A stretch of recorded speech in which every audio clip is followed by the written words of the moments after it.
चलिए, हम लोग यहाँ पे क्यों जुड़े हैं, ठीक है ना, यही सवाल है। देखिए, यहाँ पे जुड़ने का एकमात्र उद्देश्य है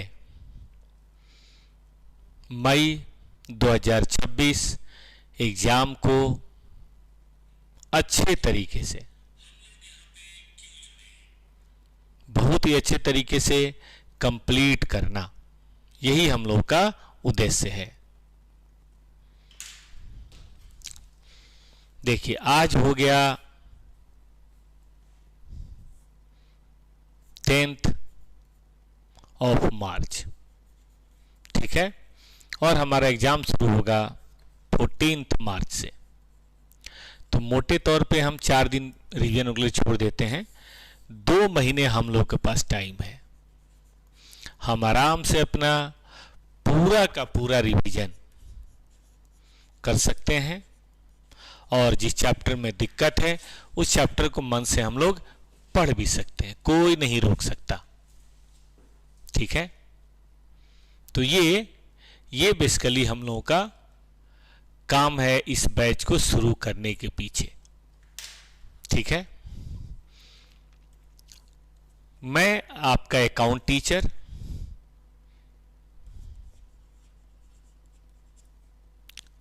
मेरा नाम है भगवान लाल। बाय एजुकेशन मैं सीए हूं, कंपनी सेक्रेटरी हूं और कॉस्ट एंड मैनेजमेंट अकाउंटेंट भी हूं। पिछले 30 साल से मैं अकाउंट की coaching foundation, inter, final level पे करा रहा हूं, ठीक है। सीए के कम से कम 1.5 लाख बच्चों को मैंने पढ़ाया होगा, और 20-25 हजार सीएस कंपनी सेक्रेटरी बने भी होंगे दोस्त हमारे।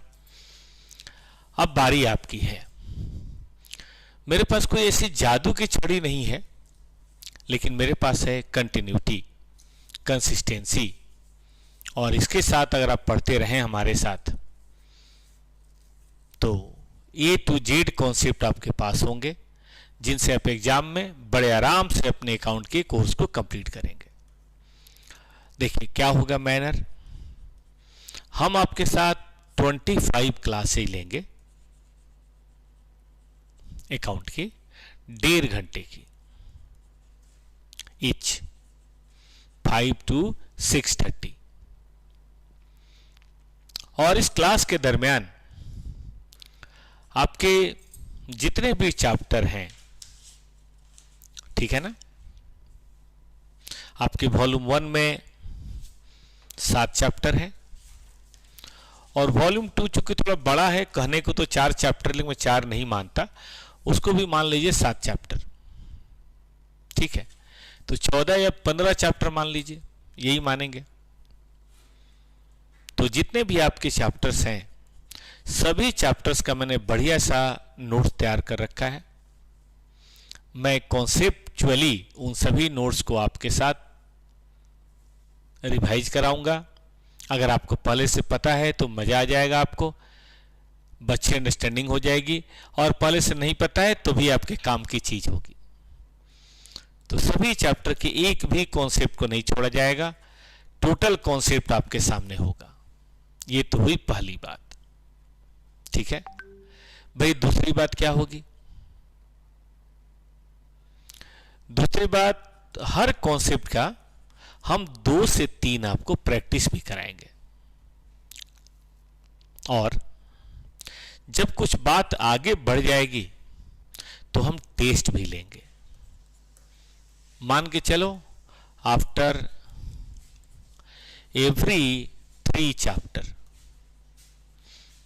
पांडे जरा पानी दे दीजिएगा, उस गिलास को ठीक करके पानी दे दीजिएगा। यानी कि टोटल 5 टेस्ट भी हम लोग करेंगे, पार्ट टेस्ट। और फिर जब पूरा खत्म हो जाएगा तो फिर 2 मॉडल टेस्ट भी कर लेंगे बाद में, जो 100 मार्क्स का होगा, ठीक है। क्लास आपकी बिल्कुल लाइव है, तो किसी तरह की क्वेरीज अगर बीच में आती है तो आप आराम से पूछ सकते हैं, कोई दिक्कत की बात नहीं है, ठीक है ना। तो चलिए अब इधर उधर का समय और ना बर्बाद करते हुए ऊपर वाले का नाम लेते हैं कि प्रभु हमें इतनी इफिशियंसी दें कि हम आपको बढ़िया से पढ़ा सकें और आप में इतना पेशेंस दें कि आप अच्छी तरह से पढ़ सकें, अच्छी तरह से आप पढ़ सकें, ठीक है ना। चलिए देखो बेटा, जैसा कि आप सब जानते हैं कि एग्जाम में ना चैप्टर 1 कहने को बड़ा छोटा और स्मॉल चैप्टर है, लेकिन इसमें आपको पता है 7 यूनिट है। और जो क्वेश्चन 1 आता है ना कंपल्सरी ट्रू फॉल्स वाला, वैसे तो सबसे आ सकता है बट मैक्सिमम इसी पोर्शन से आता है। तो पर्सनली मेरा मानना है कि चैप्टर 1 का रिवीजन हमें जरूर करना चाहिए, क्योंकि इससे 10 से 15 नंबर का डायरेक्ट क्वेश्चन आता है और सबसे गंदी बात कंपल्सरी आता है। अगर आपने उसे ना किया तो फिर फंस जाएंगे। तो अगर आपकी इजाज़त हो तो मैं चैप्टर 1 से शुरू करूं, थोड़ा जल्दी करूंगा, फिर उसके चैप्टर 2 में आपसे बात करूंगा trial balance, subsidiary, cash book, rectification, फिर उसके बाद मैं बात करूंगा बैंक रिकॉन्सिलेशन, फिर इन्वेंट्री, फिर डिप्रिसिएशन, फिर बिल ऑफ एक्सचेंज, फिर फाइनल अकाउंट, और ऐसे किताब 1 खत्म हो जाएगा।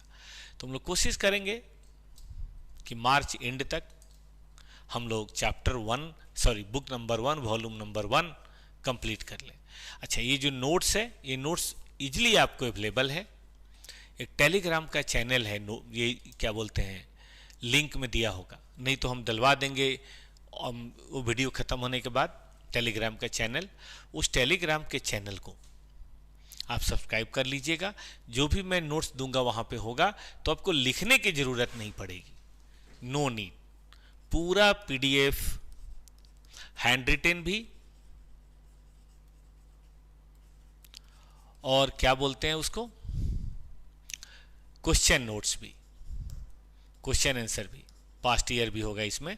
पूरा कवर हम लोग ICI भी करेंगे, और आज तक जितने एग्जाम हुए हैं उन एग्जाम में पिछले 10 साल के सारी बातें भी हम लोग कवर करेंगे। तो चलिए ज़्यादा देर ना करते हुए, ये है बेटा टेलीग्राम का चैनल, आप अभी भी देख सकते हैं। बाकी इसका लिंक मैं भिजवा दूंगा, आप चिंता ना करें। CA फाउंडेशन अकाउंट नोट्स,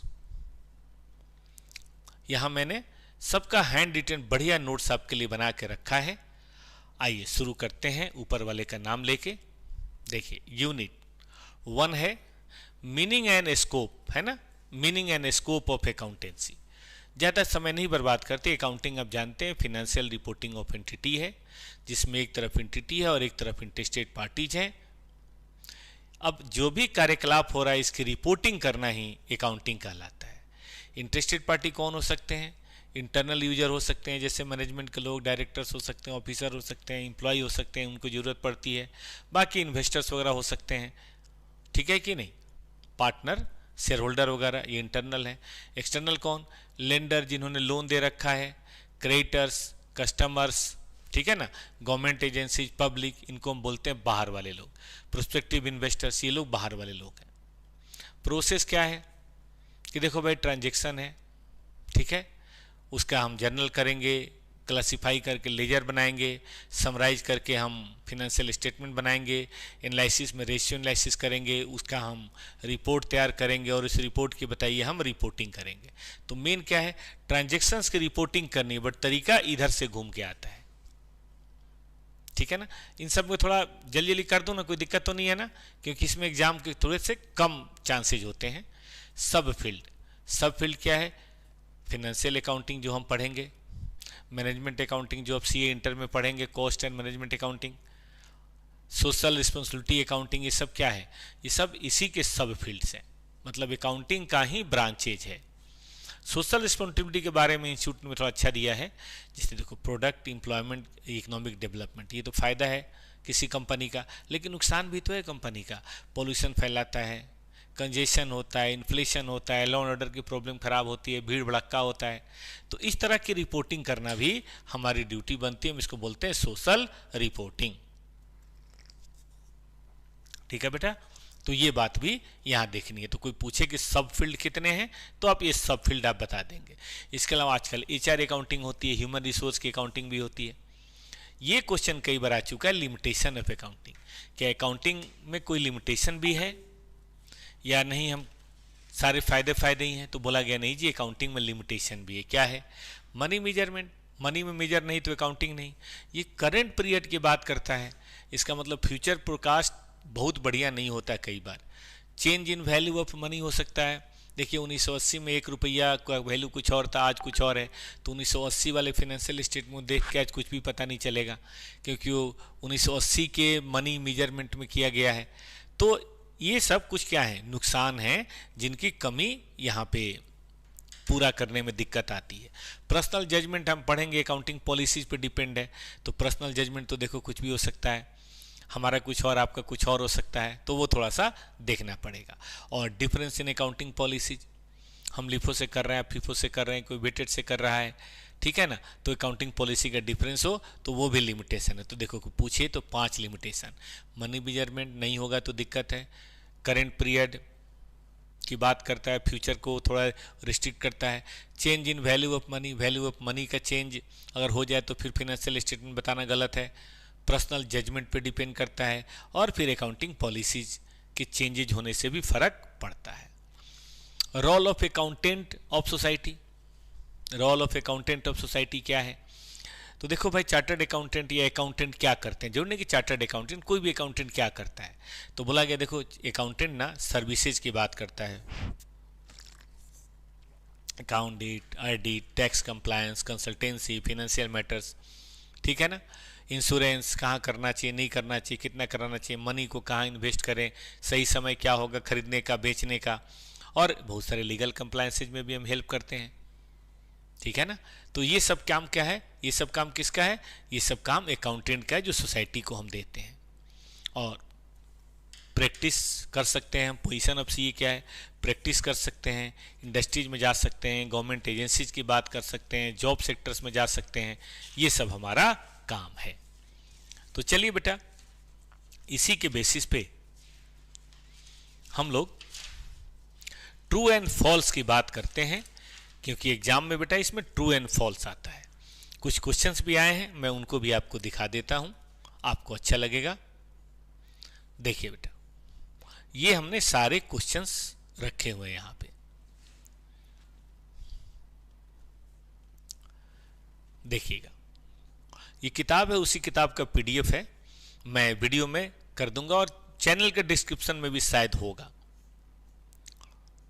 ये देखिए, एग्जाम में पूछे हुए क्वेश्चंस। अब एग्जाम में पूछे हुए तो हमारे लिए इंपॉर्टेंट है ना, क्या सर्विसेज देते हैं। तुमने कहा हम प्रैक्टिस कर सकते हैं, पढ़िए, हम प्रैक्टिस कर सकते हैं, इंडस्ट्रीज की बात कर सकते हैं, और गवर्नमेंट एजेंसी।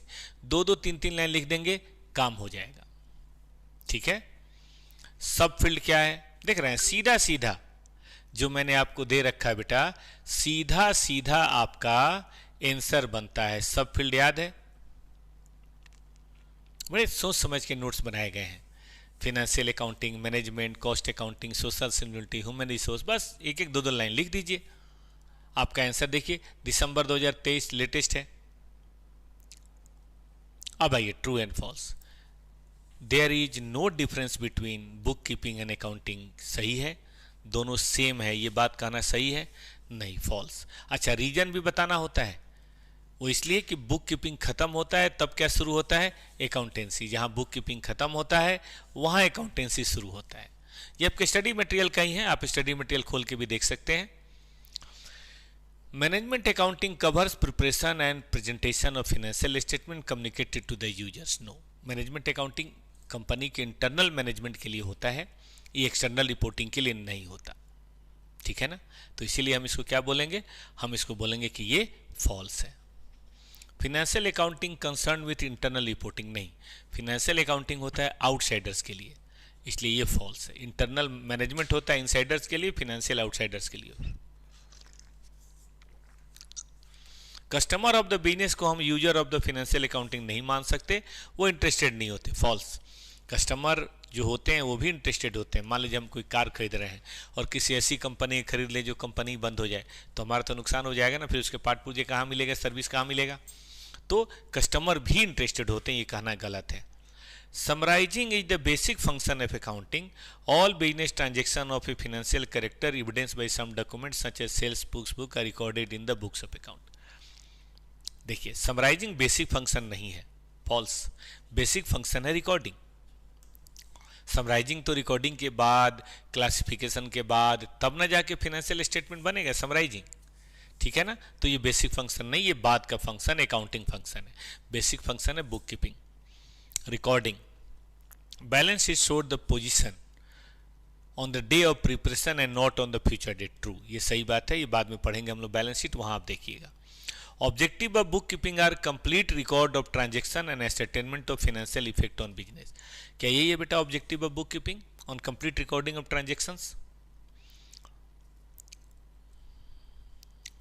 देखिए,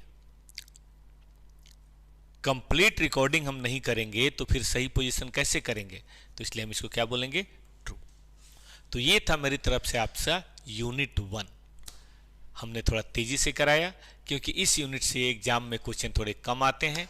अब जो दूसरा यूनिट है, कॉन्सेप्ट के लिए भी और समझने के लिए भी और एग्जाम के लिए भी सबसे इंपॉर्टेंट है चैप्टर 1 में। चलिए शुरू करते हैं आपके साथ यूनिट नंबर 2। चैप्टर कौन सा चल रहा है दोस्त? चैप्टर चल रहा है आपका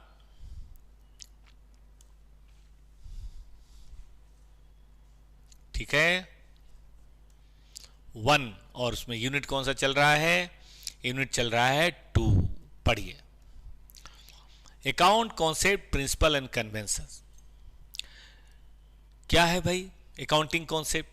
तो कहा गया accounting concept are the assumptions. कुछ नहीं देखना है, बस जो बोर्ड पे लिखा है बट उसको देखिए और मैं जो बोल रहा हूं उसे समझिए। लिखने की जरूरत नहीं है, पीडीएफ आपको अवेलेबल है। कभी लिखना भी हो तो आराम से बैठ के लिए, मैं तो कहूँगा फोटोकॉपी करा लीजिए, क्या लिखिएगा।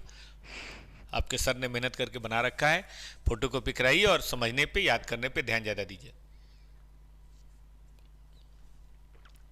देखिए, ये वो एजम्पशंस हैं ऑन विच, ये वो एजम्पशंस हैं on which basis financial statements are prepared. जो फिनेंशियल स्टेटमेंट बनता है ना बेटा, इसी के बेसिस पे फिनेंशियल स्टेटमेंट बनता है। On which financial statements are prepared. Example, going concern पढ़ेंगे हम लोग थोड़ी देर में, कंसिस्टेंसी। तो ये सब क्या है? एजम्पशंस हैं। अच्छा, अकाउंटिंग प्रिंसिपल्स क्या है? Rules and regulation which helps in preparation and presentation of financial statement. अब यहाँ हम कंसिस्टेंसी मान रहे हैं कि जो पिछले साल था वही इस साल है, इसको बोलते हैं कंसिस्टेंसी। गोइंग कंसर्न मानते हैं कि हमारा बिजनेस अभी चलता रहेगा कई साल तक, ये एजम्पशन है।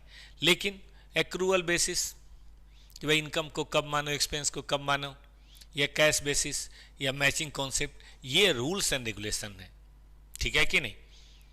रूल्स एंड रेगुलेशंस की कुछ खूबियां होती हैं।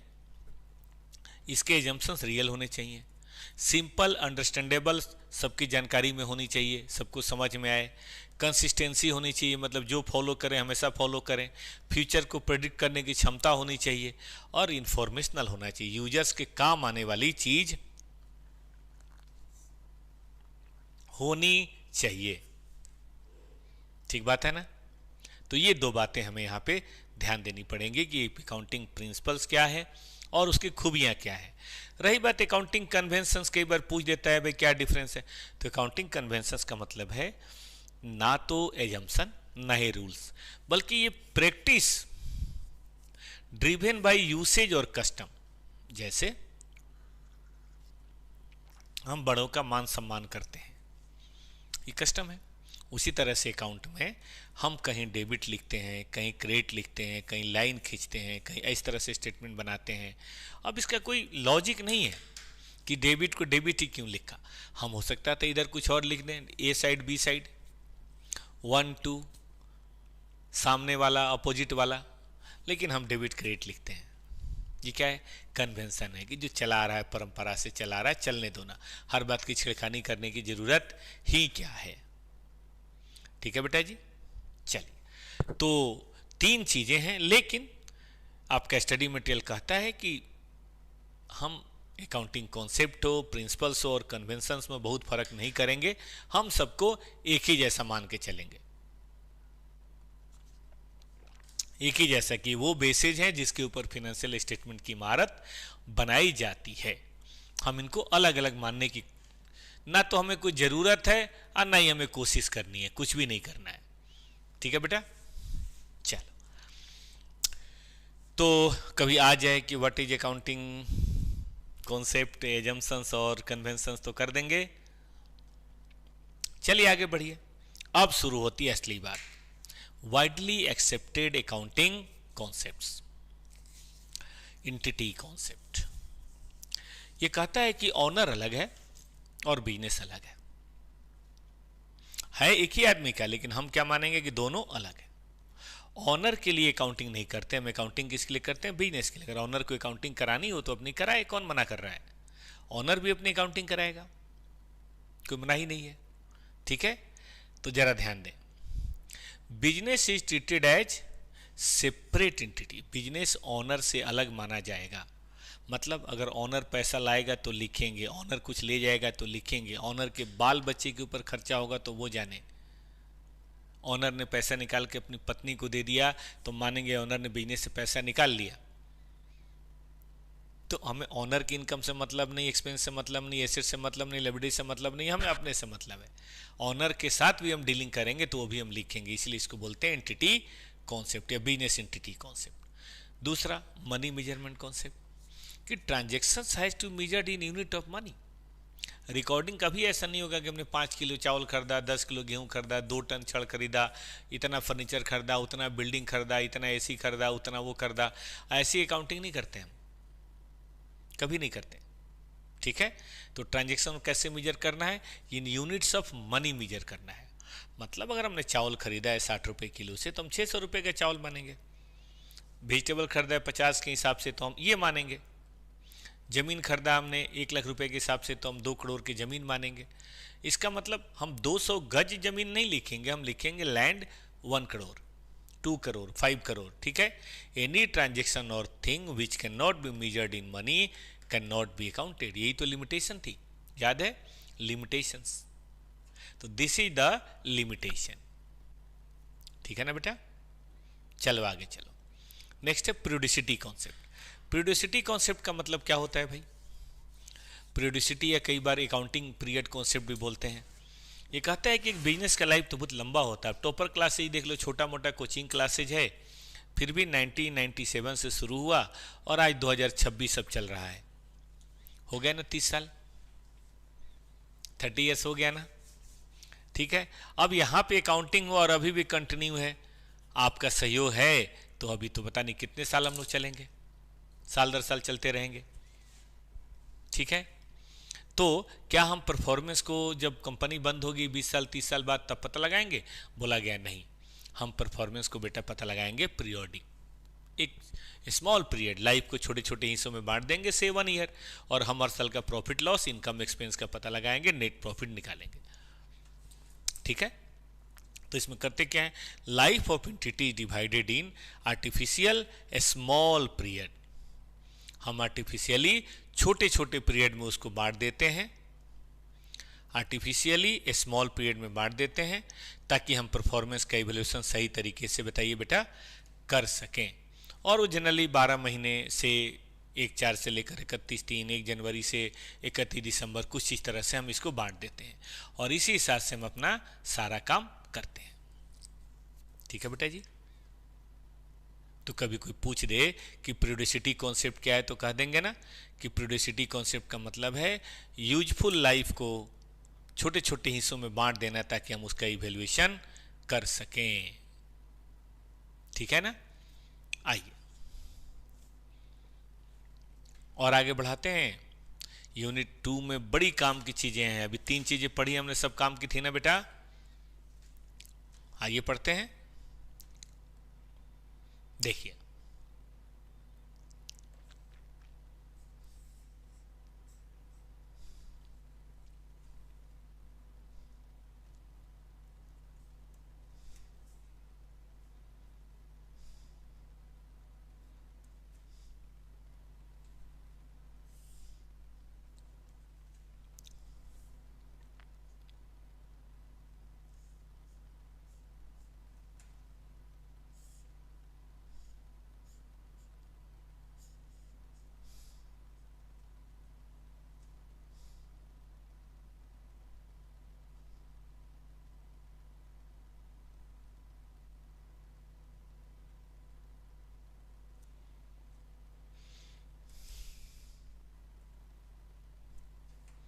और भी हैं लेकिन अभी मिल नहीं रहा।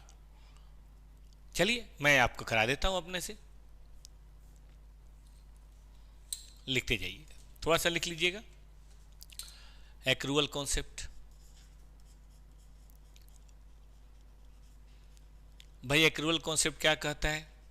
ये कहता है कि recognise the income and expense as and when accrued, चाहे पेड हुआ हो चाहे ना हुआ हो इनकम। देखिए जब एक्रू हुआ, अर्नड हुआ, तब हम मानेंगे कि वो हमारी इनकम है।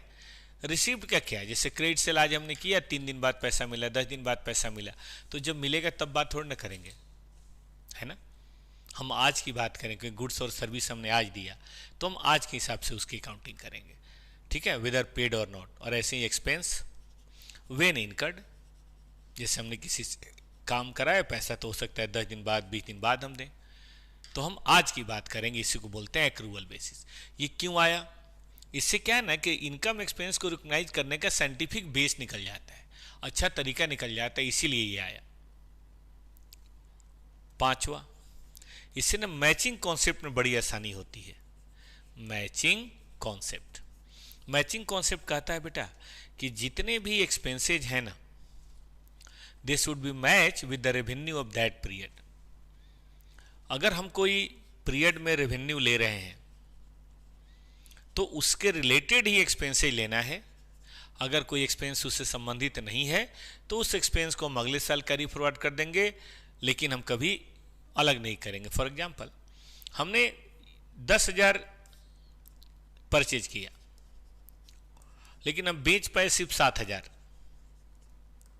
ठीक है, सेल सिर्फ 7,000 हुआ और क्लोजिंग स्टॉक बचा हुआ 3,000, तो हम COGS ना सिर्फ 7,000 यूनिट का लेंगे, तभी तो प्रॉफिट लॉस का पता चलेगा, वरना कैसे पता चलेगा आप ही बताइए। जैसे कोई हमने एसेट खरीदा 10 लाख का, लेकिन वो चलेगा 10 साल, तो क्या सब खरीदते समय ही मान लें या 10 साल के ऊपर थोड़ा थोड़ा थोड़ा थोड़ा माने? ये मैचिंग कॉन्सेप्ट ही तो है कि डिप्रिसिएशन 10 साल माना जाएगा, क्योंकि बेनिफिट हमें कितने साल मिलना है? हमें बेनिफिट मिलना है बेटा 10 साल। तो जब बेनिफिट 10 साल, तो हम एक्सपेंसेज भी मानेंगे 10 साल, इससे कम की बात हम नहीं करेंगे, नहीं करेंगे, नहीं करेंगे। याद रहेगा बच्चों को, ठीक है ना। तो ये बात आपको यहां पे देखनी है। बोलिए आगे चलें।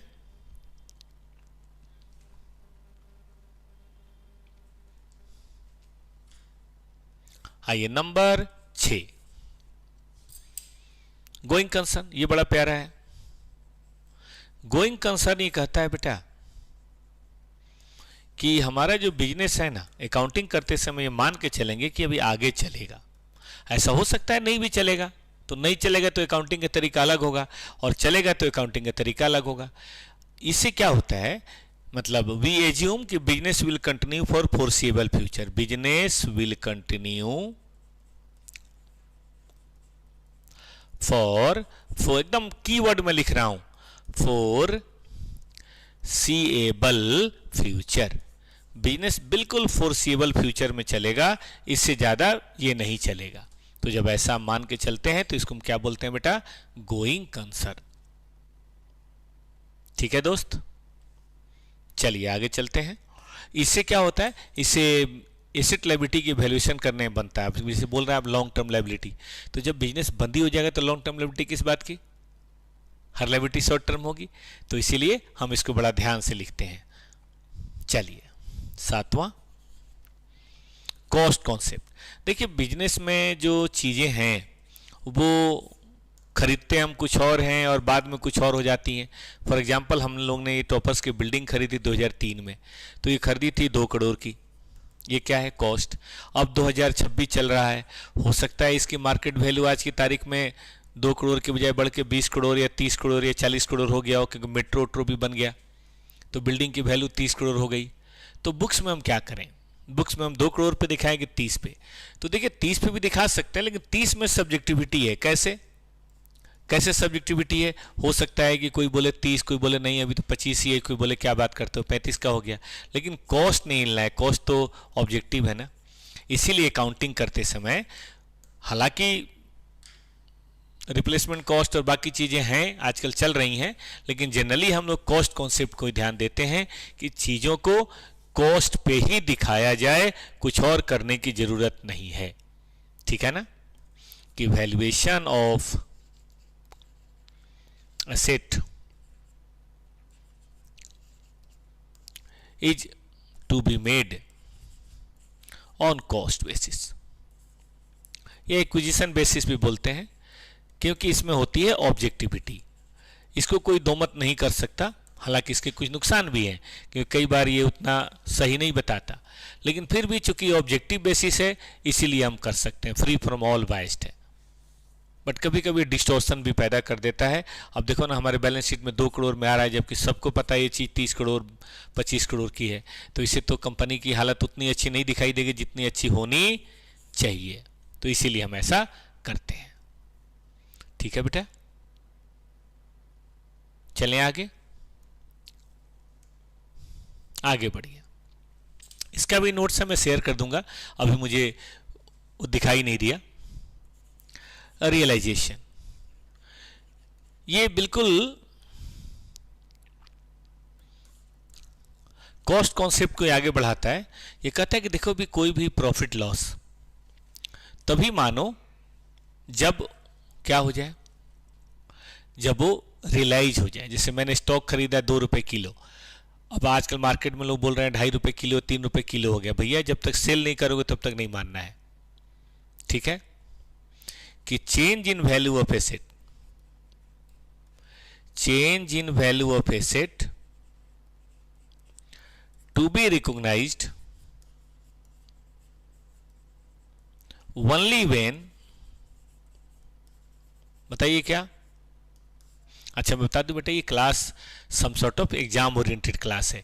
जो रेगुलर क्लास होती है सितंबर वाले बच्चों के लिए, वो रेगुलर क्लास नहीं है। ठीक है ना, ये बढ़िया से आपको एक हेल्दी रिवीजन के लिए क्लास है। आपने एक बार थोड़ा बहुत पढ़ रखा है तो ये क्लास आपके लिए बेस्ट सूटेड है। सबसे पहली बार पढ़ रहे हैं तो शायद उतना आपको अच्छा ना लगे, क्योंकि इसमें चीज़ों को कम समय में करना है। 2 क्लास में एक चैप्टर करना है तो जाहिर है। अब पार्टनरशिप हम लोग 17-18 क्लास में कराते हैं रेगुलर बेसिस पे, यहाँ पे 4-5 क्लास में कराएंगे, 6 क्लास में कराएंगे, तो थोड़ा तो फर्क होगा ना दोस्त। Only when to be recognised, only when बताइए क्या, रियलाइज्ड, मतलब जब बेच दे तभी करना है, उसके पहले करने की जरूरत बिल्कुल भी नहीं है। Number 9, dual aspect. Dual aspect concept बिल्कुल स्टडी मटेरियल का बेटा मैं फॉलो कर रहा हूं, ताकि एग्जाम में कोई दिक्कत नंबर कटने उठने की ना हो। देखिए, ड्यूअल एस्पेक्ट कहता है कि कोई भी चीज ना जब हम उसकी रिकॉर्डिंग करेंगे तो 2 जगह पे करेंगे। Every transaction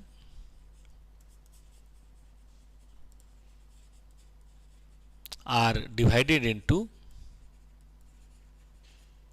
2 aspects.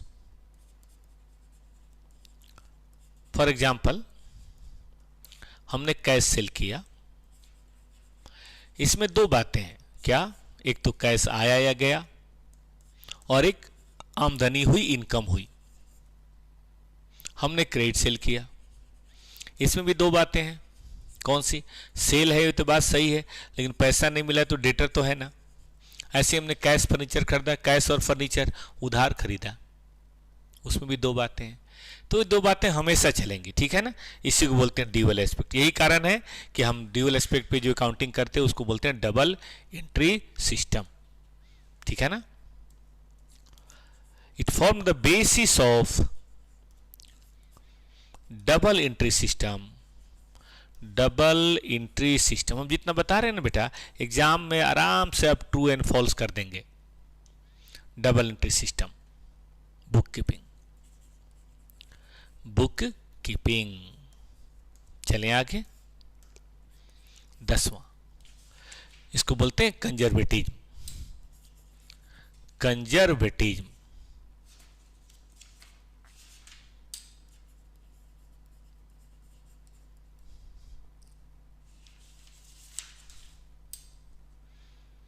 कई बार इसको लोग प्रूडेंस कॉन्सेप्ट भी बोलते हैं। ये क्या कहता है, ये कहता है कि देखो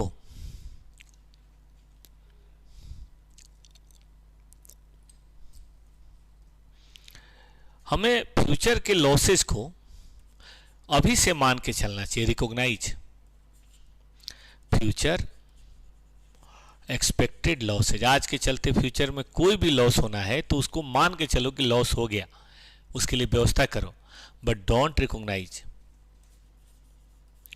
फ्यूचर एक्सपेक्टेड गेन्स। अगर फ्यूचर एक्सपेक्टेड कोई गेन है ना तो उसे नहीं मानना है, लेकिन फ्यूचर एक्सपेक्टेड लॉस है उसे जरूर और जरूर रिकॉग्नाइज करना है।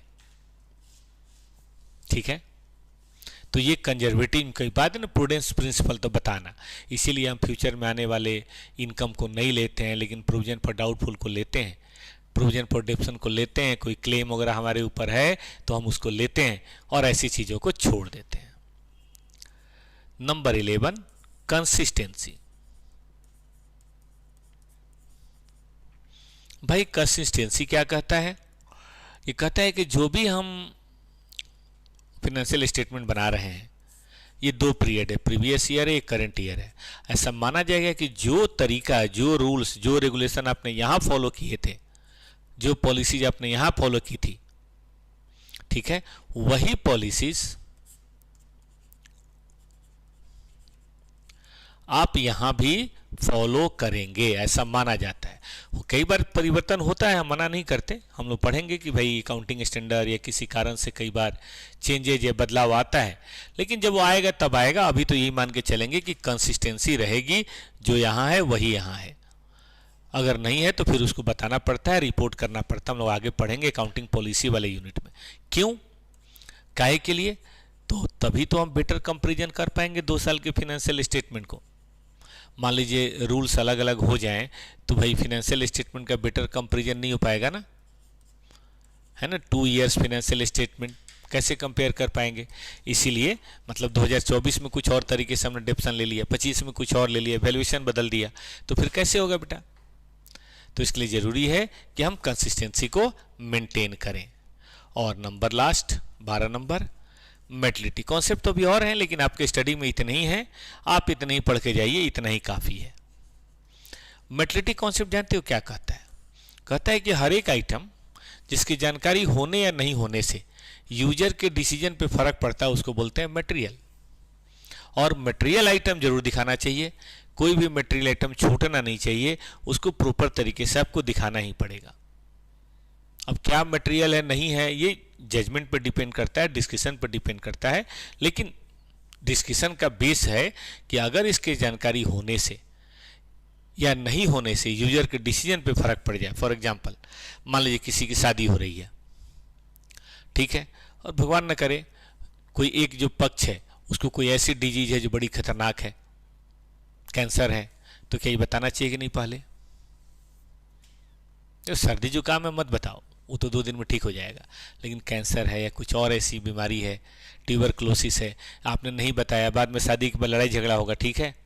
या मान लीजिए लड़का बेल पर आया है और ये बात लड़की वाले को नहीं बताई गई कि ये बेल पर आया है, शादी के बाद जेल में जाएगा, बताया नहीं किसी ने, तो ये तो गलत बात है। ठीक बात है कि नहीं? तो मेटलिटी का मतलब है कि डिस्क्लोज ऑल इंपॉर्टेंट आइटम्स, या इसको कई बार बोलते हैं मटेरियल आइटम्स। इंपॉर्टेंट, जितने भी इंपॉर्टेंट आइटम्स हैं अब भैया सबको डिस्क्लोज करो, ठीक है ना, ताकि यूजर को पूरी ट्रांसपेरेंसी के साथ सब कुछ पता चले। चलें आगे। आइए, फंडामेंटल अकाउंटिंग एजम्पशंस हैं 3, जिसके बारे में हम लोग बाद में बात करेंगे यूनिट नंबर 4 में। अब आगे चलें बेटा। इसी चैप्टर में एक कॉन्सेप्ट है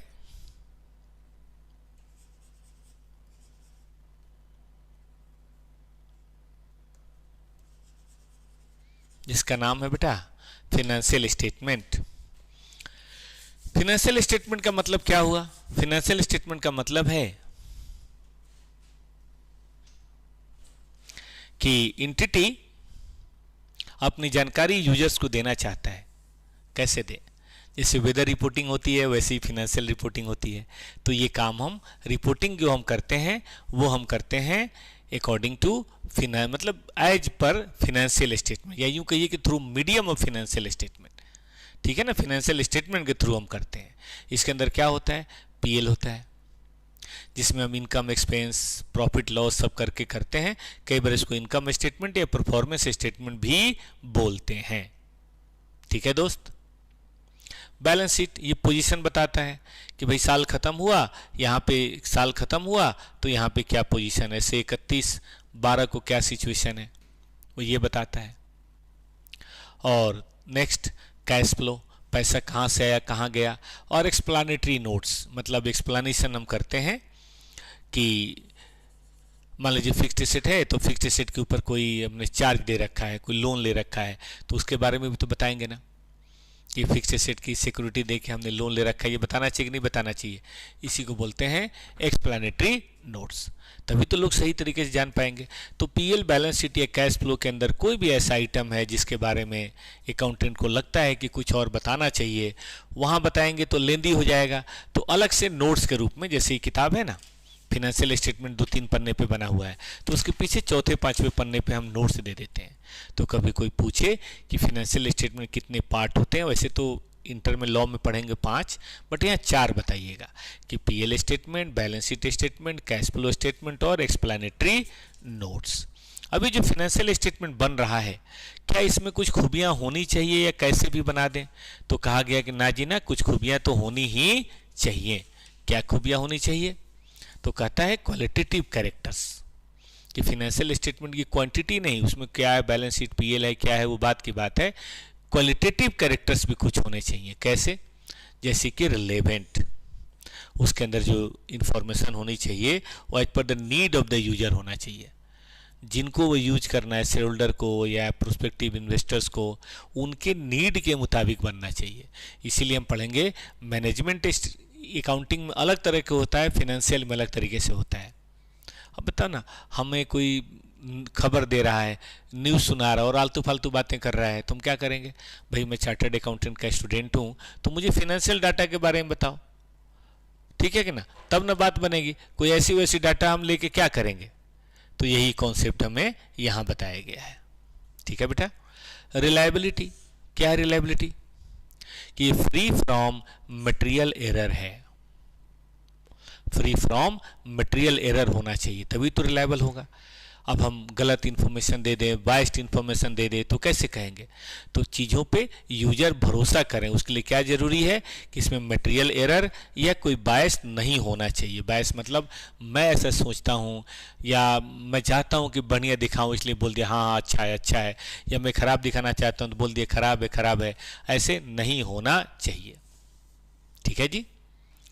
आगे अंडरस्टैंडेबिलिटी, भाई चीज़ ऐसी लिखो ना जो लोगों को समझ में आए। डॉक्टर साहब मत बनो, है ना। डॉक्टर साहब की जो दवा की पर्ची होती है वो कौन पढ़ता है? कंपाउंडर पढ़ता है, दवा की दुकान वाले पढ़ते हैं, उनका तो वही काम है, हमारा आपका काम नहीं है ना। तो हमारी अंडरस्टैंडेबिलिटी बढ़िया होनी चाहिए। कंपेरेबिलिटी, कंपेरेबिलिटी का मतलब क्या है कि भाई देखो, हमें ना यूनिफॉर्म अकाउंटिंग पॉलिसी अपनाना चाहिए और यूनिफॉर्म फॉर्मेट अपनाना चाहिए। उससे क्या फ़ायदा होगा? एक कंपनी का दूसरी कंपनी का, एक साल से दूसरे साल से हम बड़े आराम से कंपैरिजन कर सकते हैं। वरना कैसे कंपैरिजन करेंगे बेटा, तुम ही बताओ, पॉसिबल नहीं हो पाएगा ना। तो चीज़ों को कंपेरेबल होना चाहिए। अभी हमने पढ़ा मेटलिटी कि जितनी इंपॉर्टेंट आइटम है वो सारी चीज़ें दिखानी चाहिए। अगर आपने मेन बातें छोड़ दी, फालतू की चीज़ें भर दी, तो कंपेरेबिलिटी कैसे होगी? या हम कैसे उस पर विश्वास कर सकते हैं? मटेरियल चीज़ें नहीं होंगी तो रिलायबल भी नहीं होंगी और रिलेवेंट भी नहीं होंगी। फेथफुल रिप्रेजेंटेशन, रिलायबिलिटी के लिए क्या जरूरी है कि विश्वसनीय तरीके से प्रेजेंटेशन हो, गलत बातें ना हो, विंडो ड्रेसिंग नहीं होनी चाहिए, न्यूट्रल होना चाहिए। न्यूज रिपोर्टर को ना जो न्यूज है वही बताना चाहिए, अपनी तरफ से बीजेपी का साथ या कांग्रेस का साथ नहीं देना चाहिए। जो खबर है वो खबर है, पब्लिक के लिए जिसे बतानी चाहिए, इसको बोलते हैं न्यूट्रलिटी। तो फिनेंशियल स्टेटमेंट न्यूट्रियल होने चाहिए। प्रूडेंस क्या है बेटा? What is prudence? प्रूडेंस मतलब फ्यूचर को बहुत रोजी पिक्चर नहीं प्रेजेंट करना चाहिए, लेकिन फ्यूचर में आने वाले रिस्क फैक्टर्स को भी हमें जरूर दिखाना चाहिए। Full and fair adequate disclosure, जितनी डिस्क्लोजर की जरूरत है उतना दीजिए, तभी तो रिलेवेंट बनेगा, तभी तो रिलायबल बनेगा, तभी तो फेथफुल रिप्रेजेंटेशन होगा। तो ये एक दूसरे को कंप्लीट करे। और कंप्लीटनेस, इंफॉर्मेशन पूरी होनी चाहिए। यहाँ पे फुल लिखा है, यहाँ कंप्लीटनेस बात एक ही है, ज़्यादा प्रॉब्लम नहीं है। और नंबर 11, इसको बोलते हैं सब्सटेंस ओवर लीगल फॉर्म। ये बड़ा इंपॉर्टेंट है। सब्सटेंस का मतलब है कि जो चीज़ हकीकत है वो दिखाना चाहिए, दिखावे पे नहीं जाना चाहिए, है ना। तो हमें दिखावे पे ना जाके जो एक्चुअल सिचुएशन है वो हमें बतानी चाहिए। ठीक रहेगा बेटा। चलिए अब इस पे देखते हैं क्वेश्चंस। आपका स्टडी मटेरियल क्या कहता है, किस तरह क्वेश्चन आए हैं और पास्ट ईयर में कैसी बातें इसमें हुई हैं। ठीक है, ये दोनों यूनिट आया समझ में बच्चों को। ये तो बड़ा इंपॉर्टेंट है एग्जाम पॉइंट ऑफ व्यू से, बड़े क्वेश्चन आए बेटा इसमें, ट्रू एंड फॉल्स के। देखो ये तो वो है कि डिस्टिंक्शन बताओ मनी मेजरमेंट में और मैचिंग में। हम मनी मेजरमेंट को अलग बता देंगे और मैचिंग को अलग बता देंगे। गोइंग अलग बात है, कॉस्ट अलग बात है। देख रहे हो 4 नंबर का क्वेश्चन है।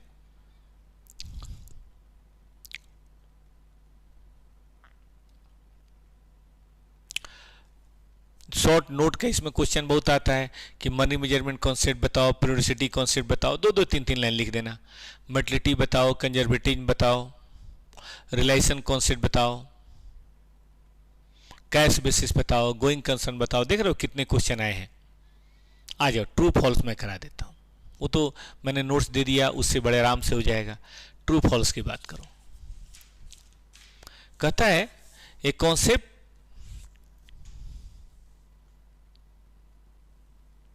एक कॉन्सेप्ट की बात है, help in keeping business affair free from influence of the personal affair of the owner is known as matching concept. ये है क्या concept, help in keeping business affair free from the influence of personal affair of the owner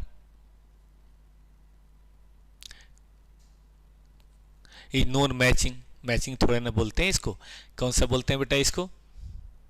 इसको बोलते हैं कौन सा concept? Entity, separate entity concept, separate entity concept. आगे चले बेटा।